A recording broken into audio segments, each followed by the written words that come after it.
I'm Tara. I'm Ryan. We love Disney movies. So we decided to watch them all, from Snow White to Frozen 2 and beyond.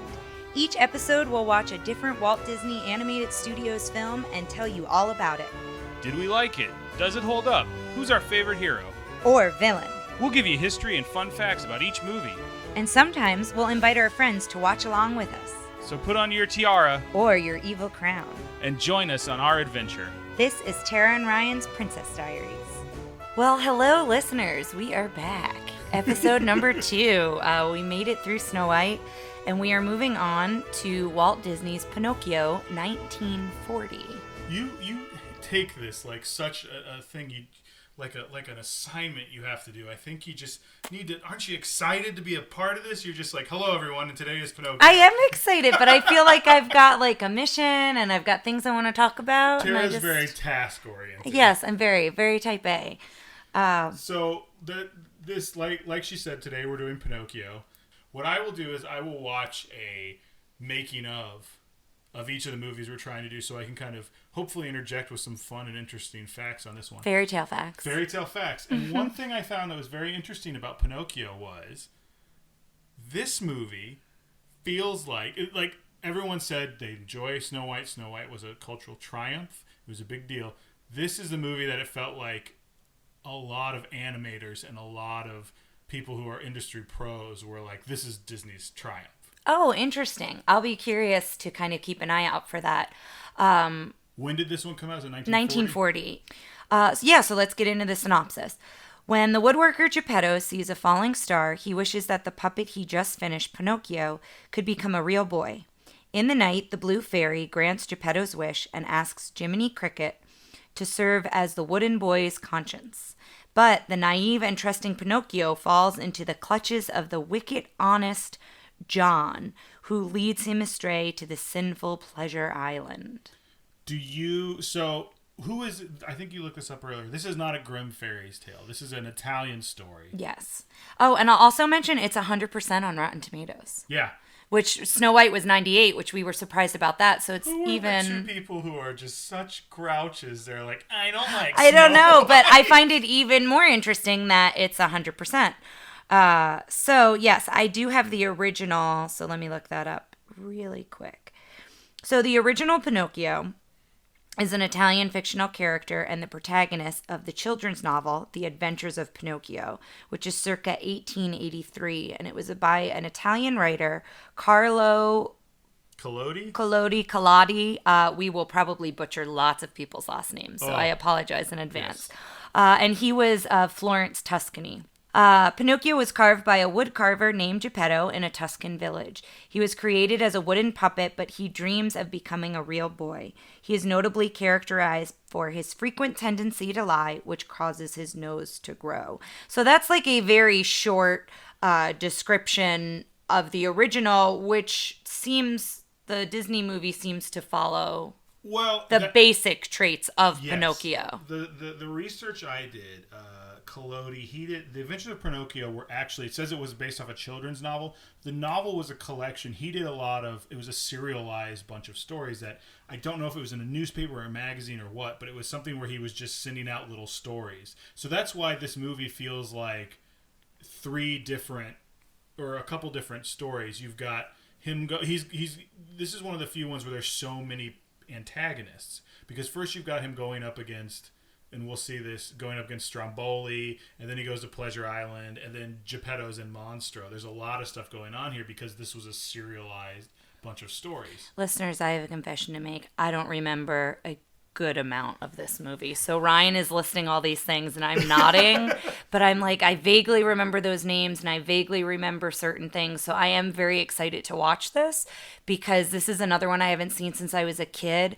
I did go see the JTT Pinocchio. Oh, what does JTT stand for? Jonathan Taylor Thomas. Oh, excuse me. Two children of the 90s. Yes. I saw that when it came out in theaters, but I'll be honest, I don't remember a lot about that either. And it was based off of this because it was another, right? Wasn't that also Disney? Let me look that up. I don't think it was Disney. I can't remember, but the story's similar, right? Well, it's also one of those things where it's like public domain stories. Like you see a lot of like Snow White ripoffs that are all obviously taking a lot from Disney, but it's still the actual name Snow White, the Seven Dwarfs, that sort of thing is public domain. You can't name the Seven Dwarfs Sleepy, Sneezy, Bashful, Dopey, Doc. You can't do that, but you can name them anything you want. One character I bet you are still familiar with is, you remember Jiminy Cricket, of course. Yes. So, interesting story about Jiminy Cricket. Jiminy Cricket is based off a character in the stories that was just the talking cricket. Oh. Who Pinocchio killed very early on. Oh, I think no. He threw a shoe at him or something. No. And then he shows up at the end as a ghost to, like, tell Pinocchio what he's done wrong, kind of as like a wrap up of everything. In the books, it seemed, at least from what I saw, that Pinocchio was more of a scamp, and more of it wasn't like. In this one, it's interesting to me because it's like, Pinocchio, you have to be a good boy to be a real boy, and he's a pretty good character. But from what I remember, in the stories, it was like Pinocchio was always doing the wrong thing, and he was kind of like a. Do you remember Goofus and Gallant from what are they called? The kids magazines that were like in the dentist office. I just Highlights remember. for Yes, kids. highlights. Yes. Yes, But you yes, remember yes. Goofus and Gallant was like, Goofus does this, he's dumb. Gallant does this, and it's very nice. Mm-hmm. So I feel like we've got those two Pinocchios, whereas the Pinocchio in the story was Goofus the whole time. It was like, Goofus does the wrong thing. Goofus, like, Geppetto gives him money, and then he goes and has a good time and comes back and then learns a lesson that way. And he's less of like, you're watching him do these bad things, whereas this one it feels more like he's a good guy who's trying to do good and trying to be a real boy. And to go back to Jonathan Taylor Thomas, it was not Disney. That was a silly assumption on my part. And it was The Adventures of Pinocchio, 1996, and it was New Line Cinema, I think is who they said distributed by. Do you know Guillermo del Toro? Yes. The director who did all. He's been trying to get a Pinocchio off the ground. Ooh, for I'd a be long interested in time. that. The other thing is Pinocchio, the character, is very iconic. I think I said iconic quite a lot in the last episode, so I'm going to try not to say it this much. Pinocchio is throughout, at least where we were in Italy, especially in Rome. Remember there was that life-size... We took a trip to Italy. Yes, we took a trip to Italy while we were there. 2018. We hit most of the major cities. We hit Venice, Rome, Florence. And I think it was in Rome where we saw the one that was sitting on a bench that we took a posed picture with. But yeah, he's like the traditional what Pinocchio looks like. I think, red shirt, green pants, like with the hat is... Well, that's an interesting point too, because one of the things they did is they started this movie and they went back and they completely redesigned Pinocchio because he looked too much. They thought he wasn't interesting. He wasn't drawing. He wasn't relatable because he looked too puppety. And so they went back and they kind of went, well, let's draw him as a boy with some puppet qualities. Oh, yeah. Because that makes sense. You look at the one and he looks like he's very tall and skinny and looks And like a puppet. lanky. And you look at it now, he's got big cheeks and that sort of thing. And that's another thing I think I noticed looking at some of the stuff in this movie is we talk about like there was the two very different animation styles in Snow White. There was the queen, the people, and then like the more kind of characters. Characterized characters like the hag and the dwarfs. I think almost everybody looks characterized in this one. They all look very Disney-esque, except for the Blue Fairy. The Blue Fairy was rotoscoped, which is a process where you film something, you basically just paint over the film. So they actually filmed a Blue Fairy doing things and did that. Oh, cool. And I think that gives her a more otherworldly quality because she looks and more, mystical. Yeah, more real compared to Geppetto, the Jiminy Cricket. All of them. Yeah. Jiminy Cricket's another interesting one. I got a lot of stuff on this one. That's great. Jiminy Cricket's interesting because when they drew him, they went, he's a cricket. And so someone, like, think about what Jiminy Cricket looks like. He looks nothing like a real cricket. Right. Yeah. He looks like a little green man. And that's what they kept doing it. And Walt kept being like, no. Because they drew him first. Because there's an old cartoon, a Disney cartoon that's like the cricket and the ants.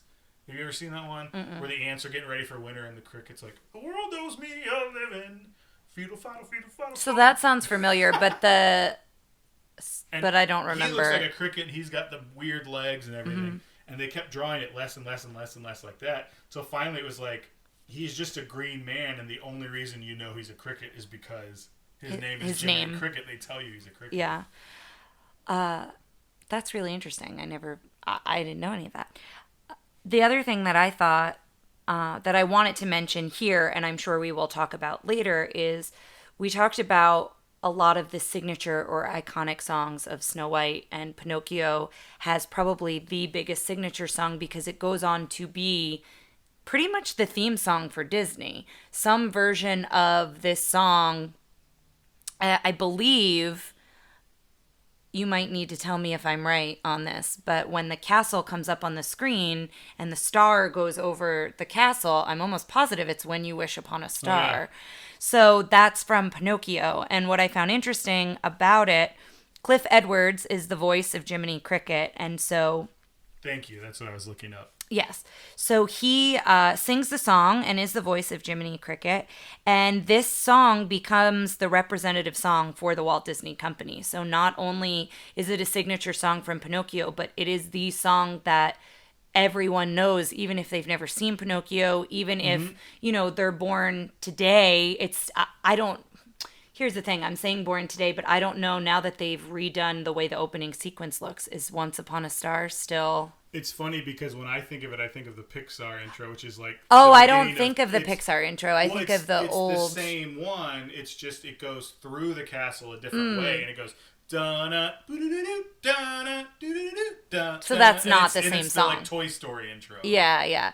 So I always say I'm going to get Tara to sing on these things, but I think I've done most of the singing. You so have. far It's good. So we'll have to keep an eye out for that when we get further on. Let me jump in real quick. Who did you jump in? Jiminy Cricket? That was terrible. Cliff Edwards. So Cliff Edwards, it's funny. I'm sorry. We're also joined today by our dog Lady, who likes to snuggle up between us, and I think I kind of just sat on her nose a little bit as she was trying to... She doesn't seem to mind. She's all right. Cliff Edwards was kind of what they talked about, the first famous person to be used in one of these. Like the first someone who had a job before this. And he was kind of a big vaudeville guy. He had a... What was his... I'll have to look it up, and we'll put it on the Facebook group or something like that. But he had like a character he was in vaudeville.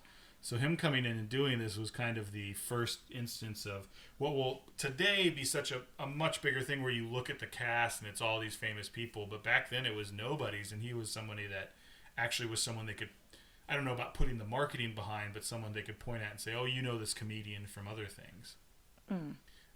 Dickie Jones was the voice of Pinocchio, and on the... I think that was his name, Dickie Jones? I believe so, yeah. I have to... And he was on the making of I Saw, talking about how his great grandchildren got to see this movie. Oh, that's cool. All this stuff. And he did that's a few really other cool. Yeah, Dickie Jones. Do you know how old he was when he did the voice of Pinocchio? I don't think he's still with us today. He seemed, because you're talking about his great grandchildren. Yeah, that's why I'm curious. I mean, it must have been like the early 2000s or late 90s. But we'll take it'll be another thing we post on our Facebook page or something once this goes up. And just going back to the song, the other thing I just wanted to say about it, besides the fact that it became a signature song for Disney, it won the Academy Award for Best Original Song in 1940. And it was the first Disney song, but at this point, you don't have that many Disney songs out there, but it was the first one to win an Oscar. And then, of course, that goes on to happen. This was the first Disney movie to win an Oscar. Snow White had won an Oscar, and it was like a... honorary Oscar. Do you know that whole story where he got one tall Oscar and 7 little tiny Oscars? No, I love that. That's great. Put that up. But this is the first one that actually won a category. And it was, I believe this is one of the few Disney movies that has won both original song and score. And I think that's another great. one did it, but it was a long time later. Do you have any more facts you want to go over, or we can talk a little bit about us in this movie? I think, Yeah, I was just looking. Dickie Jones is no longer with us. He passed in 2014, and he was 87 years old. He was born in 1927, so if he did Pinocchio in 1940... He was a little kid, obviously, but I'm not... Yeah. You want math? Is that what you're asking for? 13? He was 13 or 14. Sure. Say it again. 27, and it was 1940. So he's 13. Yeah, 13. Okay. Listeners, I'm impressed with my math. Usually I'm counting on my fingers, so that was pretty good for me. Here's the thing about podcasting. You could have counted on your fingers and no one would have ever known. That's true, if I didn't say. So you say you can't remember a whole lot of this movie. It's been Not a since lot. you've I mean, I know his nose growing because he lies and remembering Geppetto and Jiminy Cricket. I don't remember too much about the Blue Fairy. And I remember the whale. I remember when they're in the whale. seen it. Oh, yeah? So that I remember. But then, other than that... Speaking of the whale, they had a big thing in the thing about the sounds of the whale and the big huffs he does. So when you're watching, listen for that. But it sounds just like this one down here, huffing and puffing because we're bothering her sleep time. But other than that, yeah, this is another one for me that I watched when I was little. I know I watched it, but I haven't revisited it since I was an adult. I have to double check on this, but I do believe this might have been the first Disney home release. It was either this or Dumbo. Oh, interesting. And it's interesting to me that, like, you know, Disney is known where this podcast is called Princess Diaries, but it's going to be a long time before we hit another princess movie. It's going to be Cinderella, isn't it? Yeah. So after Pinocchio, we're going to talk about Fantasia, which is the same year, then Dumbo, then Bambi. We don't have to go through all of them. Yeah. So it's 10 years. Cinderella. So that is interesting. What becomes known in the Disney world with princesses and whatnot in this stretch. It started off with Snow White and then no one. Yeah. Till for Cinderella. A long time, for some original stuff for a while. Yeah. Well, and World War II was in there too, so I wonder if that maybe was part of it. I've got one story, since you were talking about Jonathan Taylor Thomas, the version. I have seen another version of this. One time I asked my mother what her least favorite movie of all time was. I don't remember why. And without even thinking, she said to me, Pinocchio and the Emperor of Nightmares. She knew the full name of this stupid cartoon that I made her, like, again, going back to a lot of, this is public domain so anyone could grab it. Yeah. And it was like, it was a sequel movie, but it was a sequel to just the general idea of Pinocchio. Like, it never directly referenced Pinocchio. the Disney stories, but they just went, remember when you saw Pinocchio? Here's a sequel to that. But it wasn't a Disney movie. And was it scary? There were some parts that were very unsettling in kind of that Watership Down or Secret of Nim way that, like, you're kind of surprised you watched it, because I think it was 80s or 90s. But I just remember I had very vivid memories of going to see it with my mother, and I was so happy to see it because we used to do this thing when I was a kid on the weekends that was like movie summer camp, and it was like, you know, now they have like crybaby theater and stuff like that where you can take a kid if you have a little kid cries. Mm-hmm. This was like, you know, elementary school age kids. You could go see cheaper movies on the weekends and the mornings, and it was stuff like this. And I think that was possibly the last one I was taken to, because years later, when I couldn't remember the name of the movie, my mom knew the exact name of the movie, and she doesn't have a mind for stuff like that. Like I do. But okay, well, I think we're good. Are you ready to watch this movie? Yeah, we'll see you on the other side. All right, guys.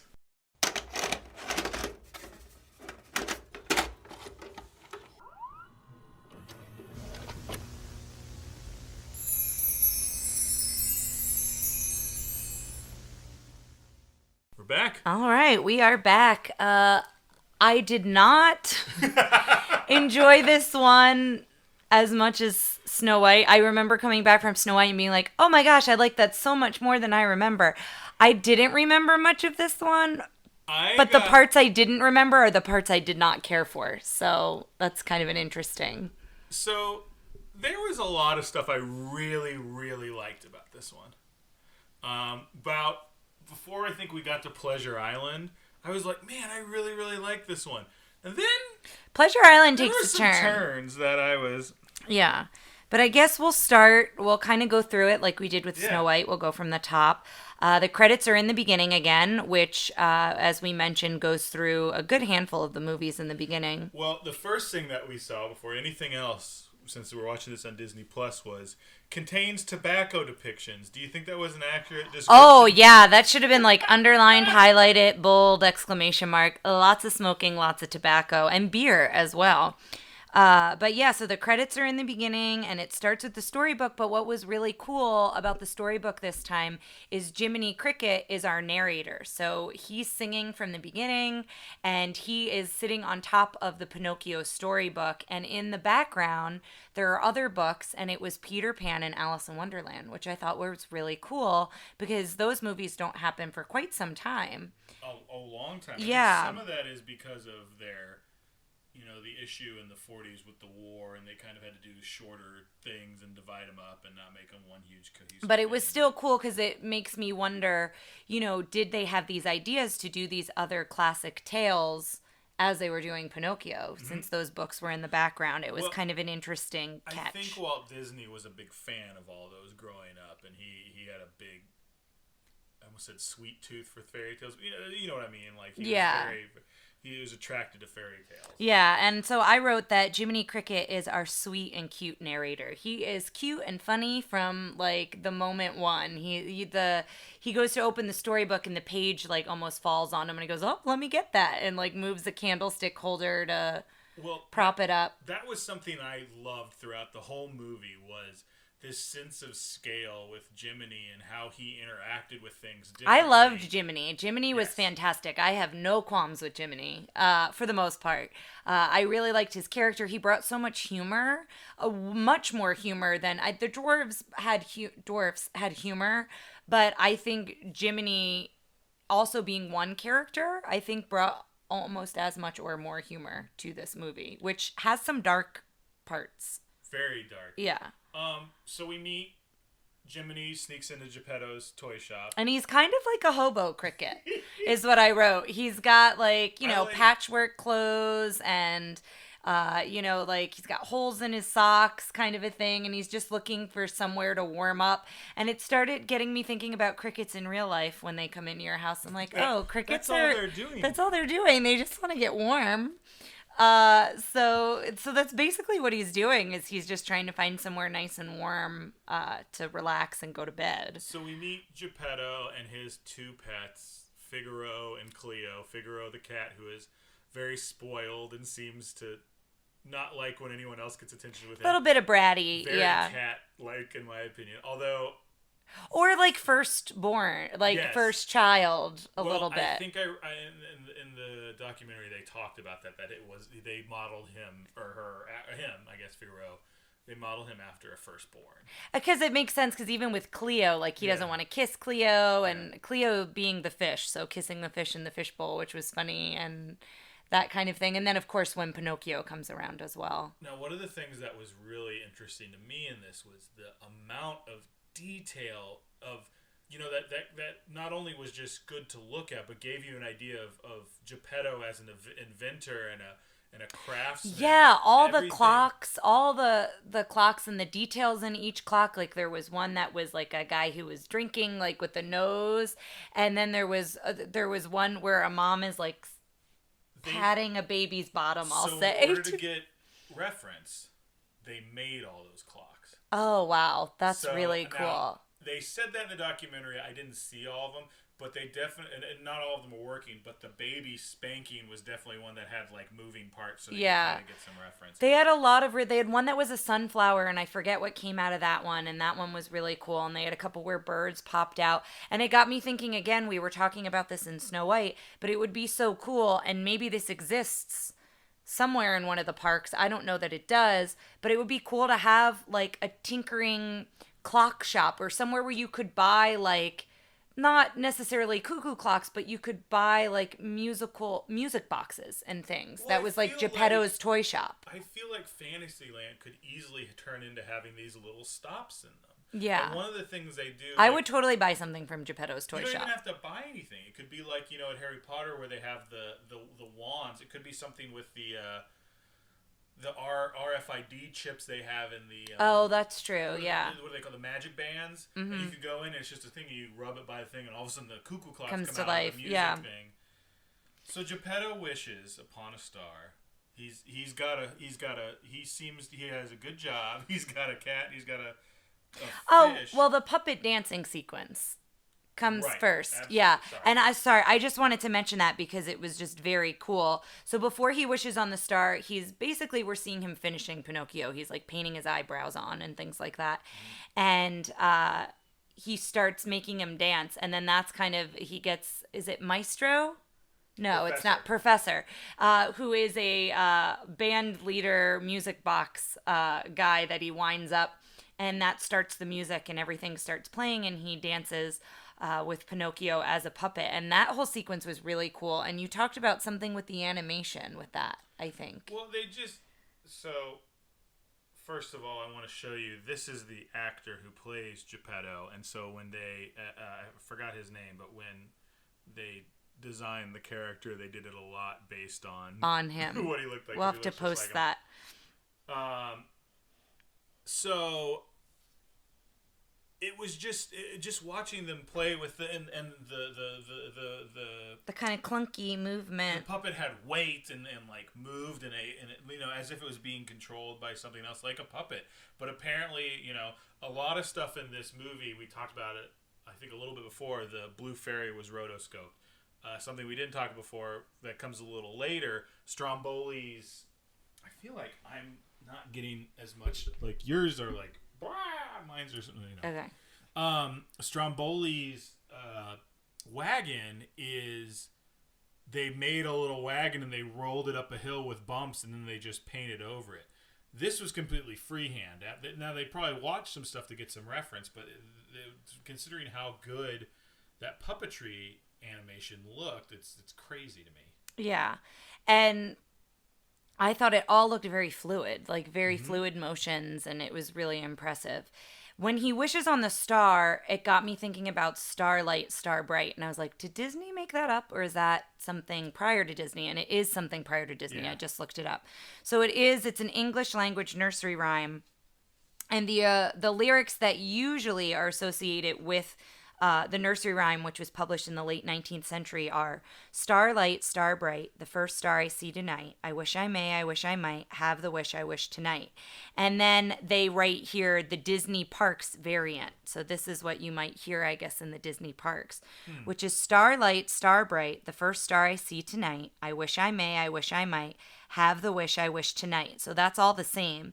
Then we'll make a wish and do as dreamers do, and all our wishes will come true. When do you think they do that? I don't know. It just says a Disney Parks variant. So I just found that kind of interesting that it's listed. This is on Wikipedia. But I was just curious. I figured it predated Disney's Pinocchio, but I was curious of the origin of it. But that essentially is what he wishes on a star. And then he goes to bed, and then we see the Blue Fairy for the first time. Now, I asked you when we were watching this to remember the sound and the kind of ethereal music. They went out and they bought, I don't know exactly what type of instruments they were, but they're these very tiny, like, almost toy pianos. And they used it to play it. And it's interesting because now you think, well, yeah, of course, that's what magic sounds like. No one had ever established the sound of magic. Or the sound of a fairy coming but into, just magic, yeah. Like, ding, ding, ding. It's always like, the fairy's here. Chimes, ding, ding, ding. So that was completely new, and they came up with it and just wrote the book on that from out. And then like I said earlier, she's rotoscoped, so she looks completely different. Did you catch that? Did you think she Yeah, I thought, yeah, she looked really, is ethereal maybe the right word? I don't know if that's right, but she had a really interesting look to her, and she reminded me a little bit of Cinderella. Her face, yes, and her hair and everything was similar to Cinderella. And so she basically tells Pinocchio. She brings him to life. Brings him to life and says, if you want to be a real boy someday, you have to be brave, truthful, and unselfish. So that's kind of one of the big themes in the movie is Pinocchio, these three things. And she makes Jiminy his official conscience. Yes, conscience, because Jiminy kind of explains to him what a conscience is. Yes, but I like that he comes down and he's kind of fussy. He's like, the problem with this world is that most people don't listen to their conscience. Like, he comes down and does that. Yeah, he's a little cranky. I know we didn't really do this. We said we were going to, but we talked about, like, if we would remake this movie, some things we would make. Like, who would we cast? What would we change? I'll tell you, I thought about it, and I would cast Geppetto. I would cast your father as Geppetto and your uncle as Jiminy Cricket. And I know that's a very specific reference, but yes. there are, I'm assuming, people out there who are going to get it. Who are going to get that reference. So she leaves, and then Jiminy Cricket basically tells Pinocchio, if you ever need me, just give a little whistle. And I completely forgot that this song was Pinocchio. There are several songs in here that I was like, oh, that's right, this comes from Pinocchio. So again, those signature or iconic songs. And for me in this one, I didn't immediately, besides When You Wish Upon a Star, I couldn't think immediately what are the other songs of Pinocchio, which might not be the case for some of you out there. But Give a Little Whistle, I enjoy quite a bit and just forgot that it was in there. And I think that's one of the first times we hear Jiminy Cricket laugh, and he sounds like Mickey Mouse. He does that laugh like maybe maybe 2 or 3 times in the film. And so it was very reminiscent of Mickey when he laughs, which is kind of sweet. When I heard this song, my immediate reaction was, ugh, and I'll tell you why.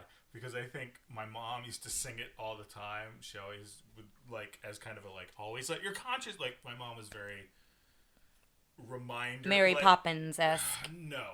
But she thinks she is. But it's always very, she's very wag a finger at people. So I think she sang this song a lot. So that was my, forgetting that the song appeared there, I heard the Give a Little Whistle. I was like, oh, God, here's this song again. I actually like that song. But, so, there's a clamor. Pinocchio is clumsy, being a wooden boy and never walked before, and so he falls over. And we noticed this, which was really cool the way they did this, but he's in the dark. He's in a shadow, and it goes from dark to light when Geppetto walks over to see what's going on. They do a couple of things like that later when Geppetto's dancing celebratory. Yes, I have that too. You can see through his nightgown. Yeah, the fire's going, and Geppetto's dancing past the fire, and you see the shadow of his body through the nightgown, which was a really cool effect. Yeah. And just really interesting that they thought of that and it makes it feel more real. There are a lot of realistic touches, I think, throughout Disney animation, but I really liked those touches. Now, one thing I don't want to skip over, Geppetto has a gun. Yes, yeah, he has a gun. Well, and Geppetto smokes before bed. He's in bed. Smokes in bed. Although his bed looks super comfy. I want a pillow that big. The other thing, I don't know if you noticed, but a lot of the things in there, he carves pipes. Yes, and his candle holder, we did notice when he put his candle out, that seemed very reminiscent of some of the original sketches of Pinocchio. That face. So I go into when we see John. So do you have anything before that? I just... Smart John. Honest John. Honest John, excuse me. One of the 2 things that I want to bring up. One, I really enjoyed the little wooden head theme that kind of goes throughout the whole thing. He's like, little wooden head. And that's, and that's his little, pet name or nickname for Pinocchio. But it's also all the clocks sing it, the music box and stuff. And that's also, when working on this episode, I think it's one of the songs that played in the background of the making of. So it's been in my head this whole week. Yeah. So the other thing that I think we need to talk about is, do you remember Jiminy Cricket being such a ladies' man and trying to now he doesn't see another cricket, but any woman. He's very sweet and polite to the Blue Fairy, and he gets bashful at one point, I think, with her. His face gets red, I think. He does. He cuts in on that music box as the 2 people dancing. Yes, Why yes. don't you sit this one out, darling? He's just very hey. But he's let's a talk ham. about that for a sec, because how did you feel about the representation of women in this movie? They're Blue Fairy. That's about it. No, yeah. Well, and the women puppets when he's at. Real. Literally, they're not real, but they are. That's terrible female agency if the majority of women in it are wooden puppets. Yeah. No, the Blue Fairy, who was wonderful. I loved her character, but yes, she's pretty much it. She's fine. She just showed up and was like, "Let me straighten all these men out before I disappear." And then the other thing I wanted to mention here is when I heard the next song that kind of comes into play. So essentially, the next morning, Geppetto's like, okay, off to school you go. Which I wrote, seems irresponsible. He set himself on fire not 12 hours Yeah, ago. he set his finger on fire. And also, like, no one's wondering why Geppetto all of a sudden, granted, spoiler, Pinocchio never gets to school. But had he gotten to school, like, who is this boy who just showed up in the town? This is also, and something you were just about to introduce, this is also a world where a talking fox and anthropomorphic cat just stop him on the way to school. True. I just more so am like, where did he come from? But yeah, I guess that's that. But it made me think of the next song is An Actor's Life for Me, which I completely forgot. And it's one of my favorite songs from this movie. And it reminded me that when I was in dance as a child, I did a dance number to... I did a dance number, I think, too. I Got No Strings, but Actor's Life for Me, like, brought the memory up. And I was in this Pinocchio costume that had these big white gloves, and it had, like, a glitter elastic that went from your gloved hand to your foot. So you were attached like this. And I've asked my mom to send me pictures. So if she can find pictures, I will post one on our social media so you can see that. I was about to say, we have to see that. Yeah. So he runs into Honest John, who's a fox. And not Gideon, honest. Very sly. Gideon, who's a cat, which I had to look that up. Oh, it is Giddy. Because he calls him Kitty, I think. He says Giddy, I think. Oh, Giddy. It sounds like Kitty. But the bigger point there is, again, this like anthropomorphic fox that just walks around a city of humans is like a wooden boy, and it's like, so that's one problem I have. The other problem is, why is Gideon the cat just walking around in clothes and living, but Figaro is a pet? Yeah. It's like the Pluto Goofy problem. Uh-huh. Well, and I don't know that he was so surprised was he so surprised he was a wooden boy, or more like... He saw dollar signs. Yeah, I think that was more of a big deal. But either way, he basically... uses his silver tongue and persuades Pinocchio, you don't need to go to school. What you want to do is become an actor. And they start singing The Actor's Life for Me. And Stromboli's... He sells him to Stromboli, who is a... puppeteer? Well, that's my question. I don't think he's a puppet. I don't know. We need to cover this. I'm not sure this is a very respectful depiction of Romani. Yeah, I don't think he speaks. So anytime he gets angry, he says a bunch of gibberish, which I don't believe. Well, 100% that actor was not Italian. I'm pretty sure. It's also the same actor that did The Coachman. Later, they're the same. Oh, okay. Actor. But who's working the puppets? Because Stromboli, during the whole... is out front. No strings, is conducting the orchestra. Honest John essentially sells Pinocchio into slavery to Stromboli. Which kind of runs like a circus, but it's all puppets. That was kind of my... it's like a traveling show. Yeah, it's a traveling show. Stromboli's like the ringleader. It's very much set up like a circus, but it's with puppets. And then... And then Pinocchio sings I Got No Strings, and at first they're laughing because he falls and his nose gets stuck like in a hole in the wood, and then it becomes this thing, and Pinocchio seems to enjoy himself and is just tra-la-laing, having fun. I guess we should also mention, we didn't mention that Jiminy Cricket is not with him when he meets Honest John? Yeah, Honest John. When he meets Honest John, because he slept in first day on the job, and so he's super overwhelmed and upset and worried. When he finds Pinocchio, he tells Pinocchio everything he needs to say, and then Pinocchio's like, okay, I'll do that, and then bye, Jiminy Cricket, and just goes off with Honest John, and so then he gets in with Stromboli. Well, let's dissect that a little bit, because I think the thing that works with this movie is that Pinocchio isn't mischievous. Like...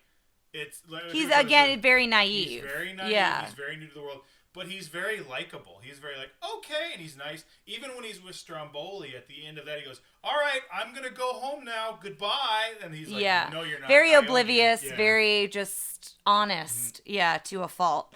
And so he performs. Oh, at the end of his performance, when he goes, "I got no strings on me," like, and it's kind of going out. I love when he puts his hands over his mouth for a second, like, oops, I shouldn't have said that, and then everyone's laughing. He's like, haha. Like, he's an adorable character. Yes, I do really like the character Pinocchio and Geppetto for the most part. Or Geppetto, well, I do love Geppetto, but I meant Jiminy Cricket. Those three, which are kind of the three main ones, I guess you could say.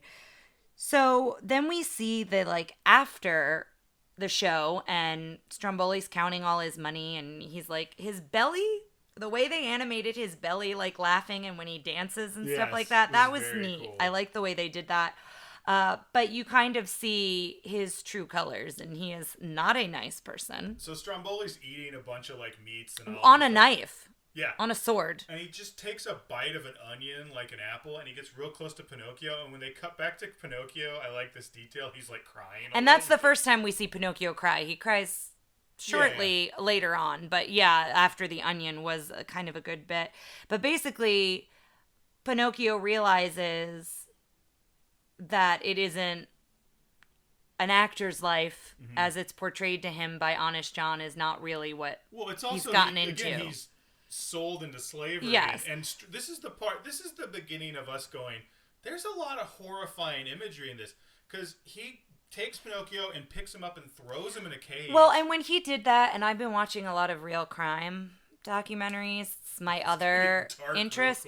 No, but what it made me think of is, what if you had a child who had abuse in their past? Like, would that trigger something, like being locked in a cage? Like, that was my first thought, and I might be, like, going too deep into it, but I was like, I don't know that I'd feel comfortable showing this to any child that I didn't know. Do you know what I mean? Not even that. I just think it's even just a child who hasn't gone through abuse.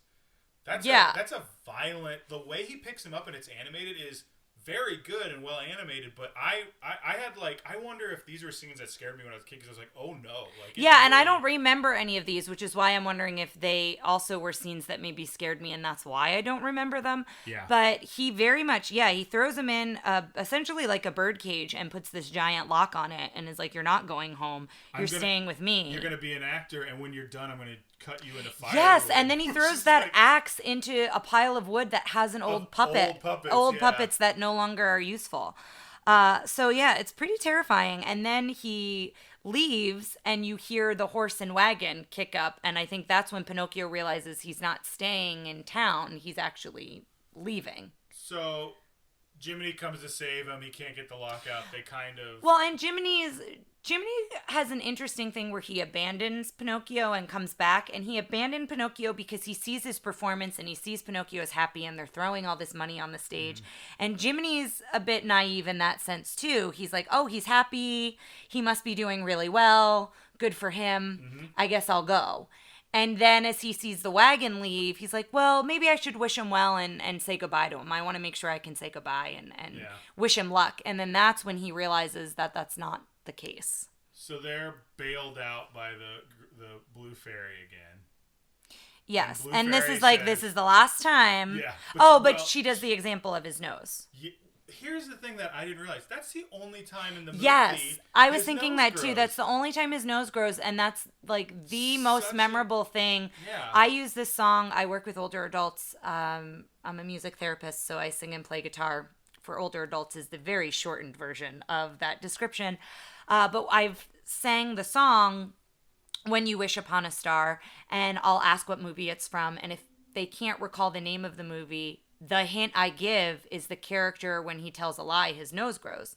And everybody then immediately says Pinocchio. It's almost... I feel like if I had to... Like, that's... Other than he's a puppet... That's like his big character trait. And it is interesting that that's the only time it's showcased. And he tells a lie about how he ended up locked in the cage, essentially. And then he wills to life two birds. Two birds on a nest at the end of his nose. But she basically is like, this is what happens when you tell a lie. Your nose is going to get longer and longer, and the lie grows. Yes. It's a imagery. It becomes as plain as the nose on your face. Yeah, and it's this imagery about lying, which I think that is a great lesson for children in that sense. But she's basically like, this is the last time. Like, I'm not going to come and help you guys out again. You know, this is the deal. And so she unlocks the lock. His nose goes back to normal, and they're able to get out and try to get back home. At which point we cut to Honest John, Gideon, and a new bad guy. There's a lot of bad guys, yeah. The coachman at Red Lobster. You Red Lobster Inn, yeah, which was kind of funny. And he's He's basically, they're telling him, like, look how much they give this little thing. Like, we got money for selling Pinocchio. They're bragging about what they did, and the coachman's like, how would you like to make some real money? Bring me boys to take to Pleasure Island. Which, that whole, like, bring me boys. Well, and Honest John even says, well, what about, does he say the law or the cops? Or he mentions police in some fashion. And the other bad guy, which I don't know his name. He's just the coachman. The coachman. Seems to imply that the law doesn't care. Or looks the other way, or they sneak around and it doesn't matter. And that's something I noticed with this movie is it felt like the world was the bad guy. Like everything around Pinocchio is just... Is a temptation. Is a temptation or an issue. And he does that thing where he's like... I forgot what he says, but he does that face. Yeah, his face gets bright red. Yeah, to Honest John, and his face gets bright red and like very scary. And so he kind of scares Honest John and Gideon, and they kind of scared you and me. Yeah, and then they run out of the inn, and Pinocchio and Jiminy are racing to see who's going to get home first. And so that's how they kind of are split up again. Jiminy, of course, hopping along. Oh, that was the other bit I liked. That's in the very beginning. But they hop with the camera with Jiminy. The POV shot. Yeah, the point of view in the very beginning. I liked that a lot. But anyway, he's hopped ahead, and now Honest John and Gideon have found Pinocchio again in the street. They talk to him. They convince him to go to Pleasure Island, which is interesting because the way they do it is they like diagnose him. And yes, yeah. I think Walt Disney had a very low opinion of actors and psychiatry, and that's what I really learned from what Honest John did. It all just felt like mumbo jumbo. I will say, out of all the bad guys, I know we want to go in and rate it. I'll save that. But anyway, so they're on the coach to they find Pinocchio, they sell him, they get all this gold. Well, they don't really show that. But they showed that in the beginning, or in the end scene. Yeah. So they on the coach to Pleasure Island, where we meet another character, Lambert, which is the kind of like another bad boy. Was that his name? I think that's what they said, Lambert. Because he calls him by a nickname. I can't remember what that is. Lambie or something. Lambie, yeah, maybe that's it. Now, and so they're on the front of the coach. Well, they get to Pleasure Island. Lambert is kind of like, yeah, you can do whatever you want on Pleasure Island. You can start fights and drink and smoke. Well, and Drinking and smoking being a big thing. When they're at the Red Lobster, there's just smoking There's smoking cigars, and Geppetto is smoking pipes all the time. But then also, that's the theme of Pleasure Island, is there's one ride that it's a brawl. It's like you go inside and everybody fights. And there was a model home open for destruction, where you could go and throw bricks and like basically trash the house. And then Tobacco Row, which was get your cigarettes, get your cigars, and it was cigarettes. I think it was just was it just cigars? I was trying to look for that. And it was a bunch of Native Americans. Well, have you ever seen those Native American statues that held the cigars out in front of? Yeah, it was like a totem. They were automated, kind of. So they were throwing them out to everybody. So they were throwing them out to everybody. So everybody's now tobaccoed up. So I want to talk about Lambert for a little bit, because I remember when I was younger, I always thought he was a bad guy, and I think that again goes back to my mom being like, he's a bad influence, he's the bad guy. I felt bad for him this time around. I felt bad for him when he starts to change. So essentially, we find out that what's happening to all the boys is they change to donkeys. We don't really know how it happens. We don't know if it's just the belief of the worse they get, the worse they act. They turn into a horse's... A jackass. A jackass, excuse me. So yeah, they're not very clear on how the change happens, but just that it does happen. And so you see this pretty horrifying scene with the coachmen and these guys that looked like they were in black hooded figures, but then they go up close and they almost look furry. They just look like gorillas. Demon-y. They're very simply drawn gorillas. Yeah, but dark. Like, with big, bright yellow eyes that are helping him. And essentially he's selling all the donkeys to different mines and different places for them to work, but they're the kids he's selling, but they're just not kids anymore. They're donkeys. In the original story, they were taking them and then using their skins and selling their skins. Oh. So yeah, so that was a pretty horrifying scene. He gets a donkey and he throws it on the thing, and then the next one comes up and goes, "What's your name?" It's like, "My name's Alexander." And I want my mom. Yeah, this is when it started getting really dark. Really intense. And so Then we go back to Lambie and Pinocchio, and they're shooting pool, and they're drinking beer, and he has Pinocchio inhale a cigar, and that whole animated scene was kind of cool. Well, the way they did a lot of that type of stuff. Did you ever see that Donald Duck where he thinks he's catching Huey, Dewey, and Louie buying a box of cigars, and he makes them smoke the whole box? No. And then it turns out it was a Father's Day gift. Yeah, so in this one, he makes him smoke, and he turns green, and then his eyes kind of roll in his head, and the way they did that animation, I liked. Mm-hmm. But then that's when I start to feel bad for Lambie, because Jiminy Cricket, we are seeing from his point of view. He sees the coachman and the donkeys, so he sees all of that, and he's like, oh no, I have to stop Pinocchio before it's too late, because again, he finally catches up with Pinocchio. He sees him having a good time with Lambie. He's trying to be his conscience. Pinocchio isn't listening, and Jiminy Cricket kind of washes his hands of Pinocchio again, and he's like, well, that's it. I'm done with you. I've done all I could do here. He sees the scene with the coachman. Now he's back to try to stop it. And in that time, we watch Lambie turn into a donkey, which is really sad. Like, at first, it's kind of... Well, because they do a cool bit where you see his hands, like, he starts getting the long ears. He knows he's turning. He's like... His hands are one of the last things to turn. And he starts pawing at Pinocchio, but then his hands turn into hoofs. Yeah.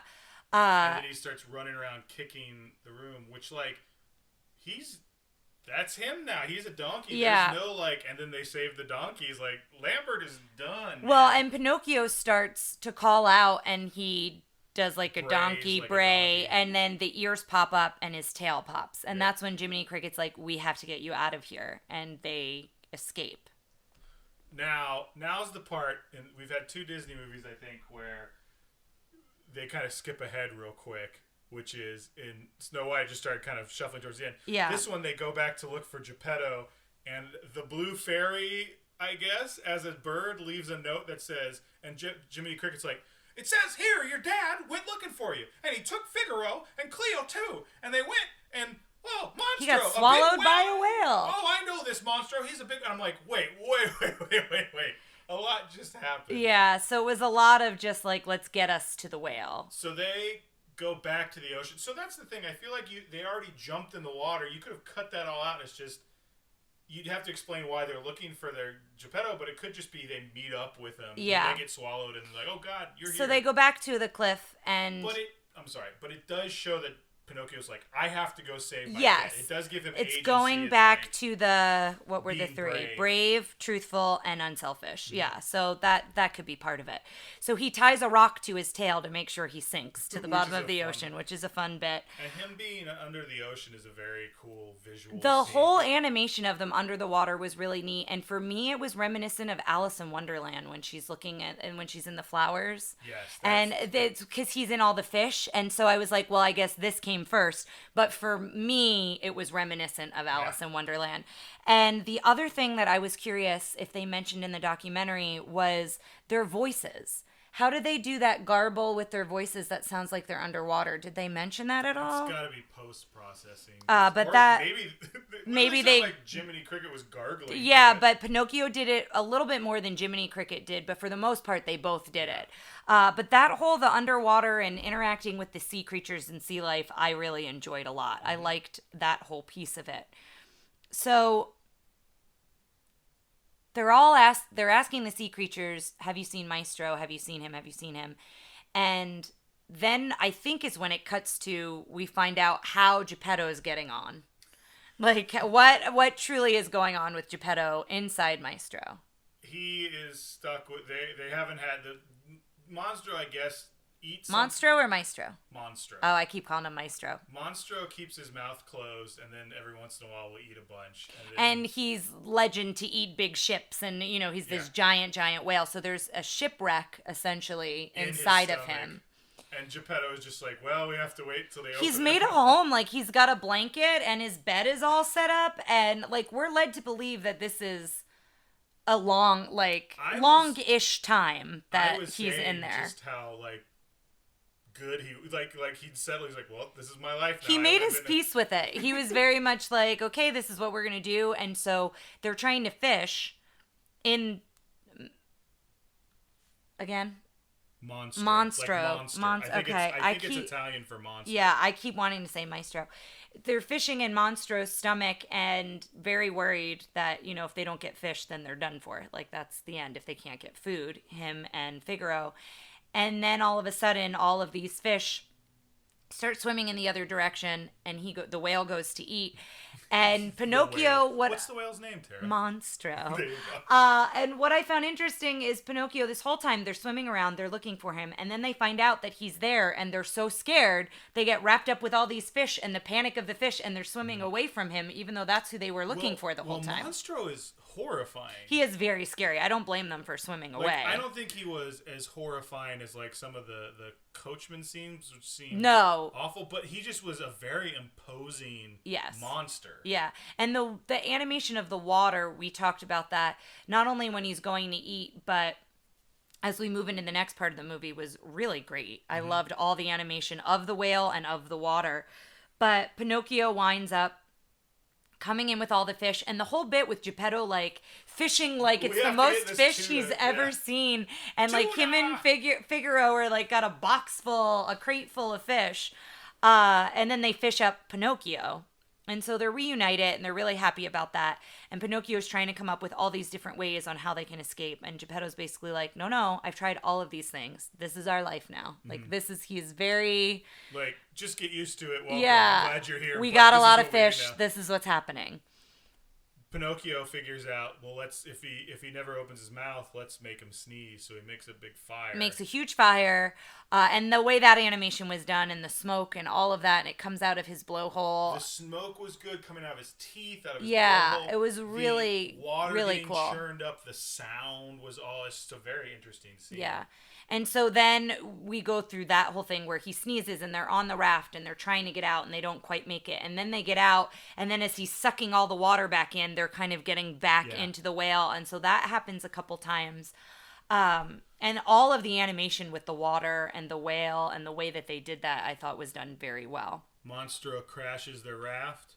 Geppetto seems to just like go on without me. Yeah, Geppetto's just like swim to shore, Pinocchio, and just like holds on to this thing. We don't see Cleo and Figaro. Yeah, we're not sure what happened to them. Like, they wash up on shore later, but so Pinocchio goes back to save Geppetto, and now they're swimming. Geppetto's passed out, and Pinocchio's trying to swim to shore. And he sees this little hole in these rocks that he can swim through. And then the water gets up too high from the whale. And it comes down just in the amount of time that he can get through. And as the whale hits the rocks, I thought that was a cool bit, too. It pushes them the rest of the way to shore. So is Monstro dead? I don't know. Does that count as a villain death? I don't know, because he slams into the rocks, but he's such an imposing giant force. I don't know if we can officially say he's gone. But basically, Pinocchio proves he's brave, he's truthful, and he's unselfish in this whole act. So we see Geppetto kind of wash up, and then Figaro and Cleo, and they all wake up and they turn around to look at Pinocchio. Oh my gosh, which is another horrifying scene. He is face down. I forgot about that. He's face down in the water, like a dead man's float. Like when you were a kid and you did dead man's float in the pool. Did you ever do that? Explain. You just act like you're dead, but you're floating, and you see how long you can hold your breath for. Do you think that's something very specific to New Jersey and the whole I don't think so, but maybe listeners write in and let me know. Did you also play a game called Concrete Shoes? No. Where you weighted yourself down? No, I thought that was a thing. You never did that? I don't remember going to dead man's float. Well, he looks like that, and it's very sad. It's not just that. I think his arms are like bent weird, which makes sense because he's wood and a puppet. But so they're very upset, and rightfully so, that they see what happens to Pinocchio. And then, do they go home first? It cuts to them at home. Yeah. And Pinocchio's corpse is laid on the bed. Like, he's dead. Geppetto says he's dead. It is a corpse we're looking at. It's a lot. A waterlogged corpse. The blue fairy has a little voiceover about you were brave, you were truthful. You were all these things. And Pinocchio is made into a real boy, which is a little off-putting. His nose is odd to look at when it's not the pointy The little nose. stub of a nose, yeah. And it's like, I feel like anytime Pinocchio shows up in any other weird cartoon like House of Mouse or something or anything, they don't draw him as a real boy. They draw him as the puppet. puppet. But yeah, so he becomes a real boy, and everyone's excited. Even Figaro. Figaro's kissing the fish and kissing Pinocchio, and so excited, and they're all rejoicing, and they start the music up like they did in the beginning with the dance scene, and we find out Jiminy Cricket opens the window and sees the star and wants to thank the Blue Fairy, and she gives him his 18-karat gold medal, which he had asked for if Pinocchio was to become a real boy. He wanted a badge, yeah. This job come with a badge. Yeah. So I that... do a pretty good Jiminy Cricket. You do. So that essentially, in a nutshell, is Pinocchio. It's funny you mentioned nuts, because one of the questions I had while watching this was, where does the name Pinocchio come from? Like, it's not a name, it's not an Italian boy's name. Excuse me, you hear otherwise. I had no idea what to say. And we were talking about this, like, before this movie came out. If you see the word Pinocchio, you know it's pronounced Pinocchio. But you show that to an American audience in 1940, they're probably like, Pinocchio! Yeah, I'm not sure how I would say it if I saw it, and I'm the queen of mispronouncing stuff. But I wondered where it comes from. It's from pine. It's from the Italian word from pine, so like pine nut or pine wood interesting. Or whatever. And there's a I think the Blue Fairy says something like little boy made of pine or something like that. The other thing I looked up, which has nothing to do with any of this, but just so you know, the stromboli is a meat turnover similar to a calzone, which was supposedly invented by Italian Americans in Philadelphia. So just a little, next time we or you are in Philadelphia, maybe order yourself a little stromboli. Sounds good. All right, here we go with our questions. Yes. So first off, did you like it? It's hard for me to answer yes or no. I didn't hate it. I didn't love it. I think I'm somewhere in between because there are lovable characters in it, so I don't want to write it off completely. And the animation, there were lots of things I enjoyed about it, but I did not come away with it in the same feeling I did from Snow White. Well, so here's the question. Would you give it a platinum edition, or would you lock it away in the vault? It's a really tough question for me. What would you do? I'd give it a platinum edition. I thought there are definitely parts of it that do not hold up, and we'll get to that in a little bit. And there are parts that are terrifying. But I think there's a lot of good, and I do think there are a lot of lessons. Like, I think the lying and the way that she does the imagery with that, with his nose. And I think it also was a triumph in a lot of ways for the company and for animation in general. So it's hard for me to say, go lock it in the vault. There were just some parts that I didn't care for. I wouldn't suggest throwing this on and just letting your kid watch it while you're cooking or else. But I will say that I also enjoyed, I think the Disney style came together better in this one than it did the other ones. The kind of rotoscoping or more real animation just doesn't do it for me. And I think they did a lot of that in Snow White while they were figuring it out. But what was more interesting to me were the dwarfs and the hag. This was, all the characters were very cartoony, and I liked that a lot better. Cartoony while still some of them looking, I guess, stylistic. It becomes what folks know as Disney. It's like that thought of, if you have one point, that's just a point, it can go in any direction. But the second point is what creates a line and creates a direction. And that's what Pinocchio felt like for me. Of like, well, this is what we do with Snow White. And then the second movie is, this is what we've decided to carry through. And I liked what they carried through. Yeah. Does it hold up? So let's talk about female character agency. I mean, like we said earlier, there really wasn't one but the Blue Fairy, so... Drinking and smoking. Oh, there was tons of smoking, a little bit of drinking, but... There was a lot of drinking for a Disney movie. For a Disney movie, yes, but I'm saying it wasn't... The smoking was throughout the entire film. Oh, my goodness. But especially on Pleasure Island. Smoking. Ethnic representation, the only one... How do you think they handled... I think Geppetto was fine as an Italian... Well, yeah, but... What puppeteer. About Stromboli? Stromboli, I think, was stereotyped a bit. Oh, and then the Native American. Yeah, and that was brief. It was quick, but it was there. Okay. How was the villain? So this was interesting to me because, like you said, there were more bad guys than good. And I think for me, I liked Honest John the best because there was humor to him. And I was interested in him and Gideon. I'm not interested in the Coachman. I never want to see the Coachman again. The Coachman was no thank you. Stromboli, I don't want to say I could take or leave Stromboli because I think he had some good bits. But it also had some of the horrifying pieces that I didn't care for, but that's not. not He's also a villain. So. But I just think I gravitated more to Honest John and Gideon. And they were reminiscent of Robin Hood to me. Yeah. So. I thought Monstro was great. Like, yeah. Monstro was very scary, but more as like not to draw parallels, but like Jaws. It was like the shark from Jaws. Yes. Sidekicks. So.